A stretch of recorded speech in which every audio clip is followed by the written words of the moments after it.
오늘이 103위 순교 성인들을 기억하는 대축일이에요. 그래서 여러분들 103위 성인들 이분들을 다 일일이 기억하면 좋겠는데, 오늘 강론은 대표적인 불란서 신부 샤스당 모방 앵베르 주교님에 대해서 제가 간략하게 설명을 해드릴게요. 신부는 태국에서 선교를 하고 있었어요. 그런데 브루기에르 주교를 만나면서 조선교를 자청해요. 그리고는 선교를 위해서 태국서 맨몸으로 걸어서 베이징까지 가요. 그래서 봉황성 국경까지 와서 조선 땅을 바라보지만 조선 사람을 만나질 못하고, 즉 조선에 들어가질 못해요. 그래서 다시 베이징으로 돌아오고 난징 주교 주선으로 산둥성까지 가요. 자기를 인도해 줄 가이드 조선 사람을 못 만나서 2년 동안 중국에 머물다가 1836년 12월에 성탄날 변문을 통해서 1월 15일 서울에 도착해요. 자, 이 열심한 샤스당 신부는 누구냐? 누구의 신부지. 이 사람은 신부가 돼서 선교사가 되기 위해 파리 외방정교에 들어가요. 그리고는 동양을 선택하는데, 이 신부의 어머니 심정이 어떻겠어요? 특히 조선은 가면 다 죽는다는 것을 알고 있는데, 살아서 아들이 돌아올 수 없다는 걸 알고 있는 부모 입장에서 선교를 반대하는 건 지극히 당연한 거죠. 아주 결사반대예요. 그래서 어머니 허락을 받지 못한 샤스당 신부가 고향집에 내려가요. 어떻게든 어머니의 마지막 축복을 받고 싶어 떠나고 싶은 것이 아들 샤스당 신부의 심정이고, 어머니의 입장은 아들이 편안한 불란서에서 주엽동 성당에서 그냥 본당 신부하기를 바라는 것이 샤스당 신부의 어머니의 마음이에요. 딱 잘라서 네가 신부가 될 때 내가 한번 양보했으니까 이번에는 네가 양보할 차례다 이래요. 그래서 허락을 받기가 어렵다는 걸 안 샤스당 신부가 일어나서 문을 따고 나가요. 그리고 어머니는 부엌에 와. 그러면서 아들이 자기를 허락을 받지 않고 가지 않으리라고 굳게 믿으면서 문을 연 거는 하나의 제스처다 이렇게 생각해요. 그리고 샤스당 신부는 어머니의 마지막 축복을 받지 못하고 떠나는 것이 가슴에 미어져요. 그래서 떠나. 결국 마지막 아들을 보지 못하고 그 어머니가 부엌에서 내 허락 없이 정말 아들이 갔구나 하고 상심해서 그 돌아가는 아들의 뒷모습을 바라보았다 그래요. 그런데 이건 샤스당 신부의 어머니만 그런 것이 아니라 당시 12분의 프랑스 신부들이 한국에 왔는데, 조선 땅에 갔다면 이건 다 죽기 때문에 조선에 가는 선교사의 어머니들이 다 반대해요. 다 반대해요. 그래서 파리 외방 선교에 가면 성화가 그려져 있는데, 선교사가 가방을 들고 문을 향해 걸어가고 신부의 어머니는 문 앞에 누워 있어요. 가려면 나를 밟고 가라고. 그게 실제 외방 선교에 걸려 있어요. 그래서 나중에 성지순례 가면 파리에 들려면 외방 선교를 한번 가보세요. 아니면 부둣가에서 어머니가 이렇게 쓰러지는 그림들이 있어요. 자, 모방 신부는 또 누구냐? 브루기에르 주교로부터 조선교회와 평신도들이 열심하다는 이야기를 듣고 조선 선교의 뜻을 비치고 조선을 향해요. 그런데 국경을 넘을 수가 없는 거예요. 그래서 모방 신부는 머리를 써요. 이 사람이 머리가 좋은 것 같아요.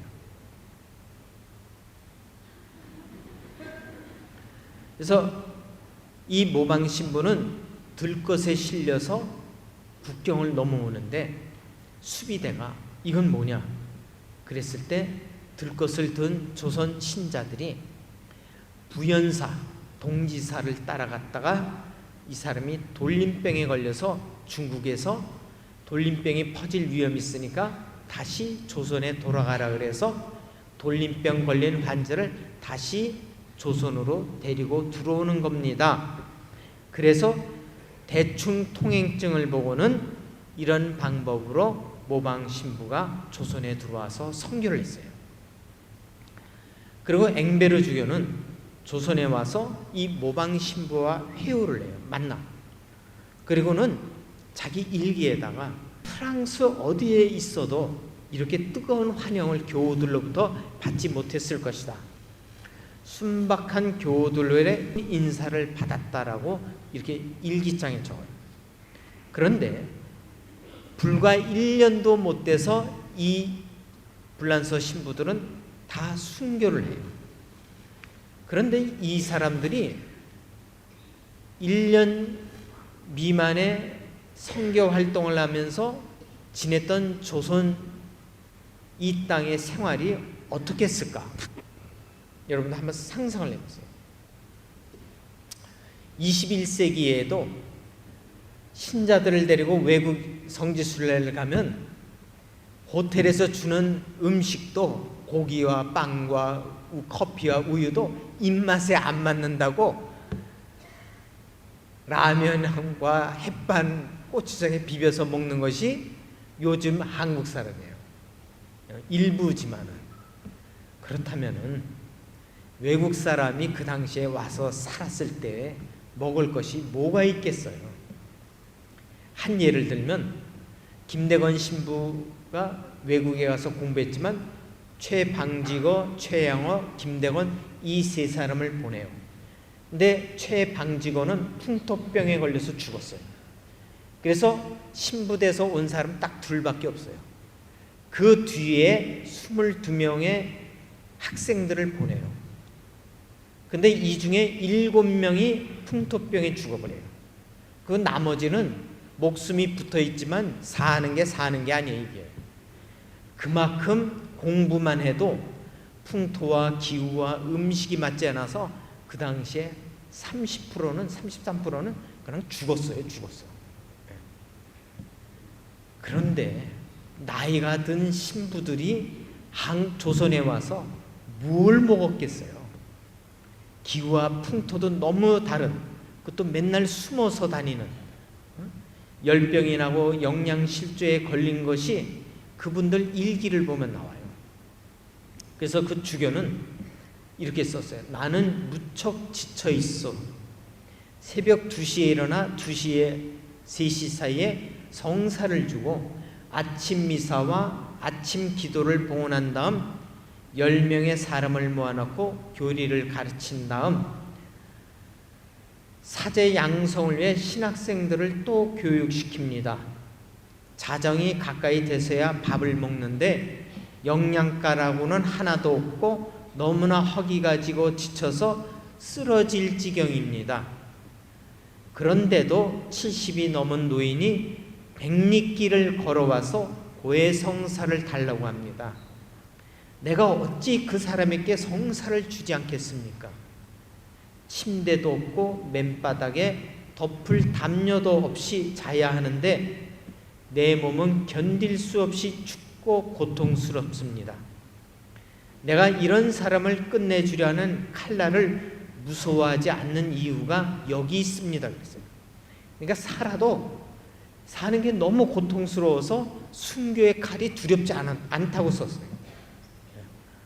죽음보다도 정말 짙은 삶을 살았던 사람들이 당시 선교사와 우리 순교자들이에요. 그러니 지금은 너무 먹어서 미사를 안 나와요. 그래서 여러분들 거기에 비하면 진짜 우리는 거저먹기예요. 저도 후배 신부들한테 사제 생활은 한국서 거저먹기야 그래요. 뭐가 힘들다고 그래. 저는 세상에서 제일 쉬운 게 사제 생활 같아요. 그렇다면은 여러분들도 세상에서 제일 쉬운 게 가정생활이에요. 그리고 우리 신앙생활이에요. 신앙생활 한다고 누가 구박을 하게 해요? 누가 때리기를 해. 응? 얼마나 좋아요. 그렇죠? 여기서 신앙생활 못하는 것은 누구 탓이 아니라 우리 탓이에요. 우리 탓. 내 탓이에요. 그렇죠? 그래서 이제는 열심히 좀 하도록 하세요. 응? 누구 탓하지 말고. 제일 치사한 사람들이 항상 누구 탓하잖아. 추석 때 이제 만나봐. 형제들끼리 꼭 모자란 놈들이 꼭 누구 탓하면서 하여튼 재산 탓하고 와 형이 더 가져갔다는 형이 좀 더 가져가면 어때? 응? 장손인데 더 가져가야지. 어떻게 똑같이 나눠? 응? 조상을 모시는데 좀 더 가져야지. 거기다 딸까지 그냥 자기도 달라 그래. 딸은 이쪽에서 받고 또 저쪽에서 남편 집에서 받고 뭐 어떻게 갔다는 거야? 그래요 안 그래요? 예? 저도 전 장남이 아닌데 옛날에는 왜 놀부만 가졌을까? 근데 내가 부모래도 그렇게 무절제하게 20, 30명씩 낳는 놈한테는 재산을 줄 수가 없어요. 이렇게 절제 있는 놀부한테 다 주지. 얼마 된다고 그 재산 나눠서 다 풍지박살돼. 한 놈이라도 키워서 가문을 지켜야지요. 그래 안 그래요? 그렇죠? 그러니까 똑같이 나눠 먹자는 식의 저거는 갖지 마세요. 응? 아셨죠?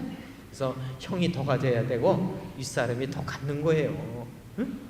그렇게 알고 서운해하지 말고 누구 탓하면서 싸우지 않도록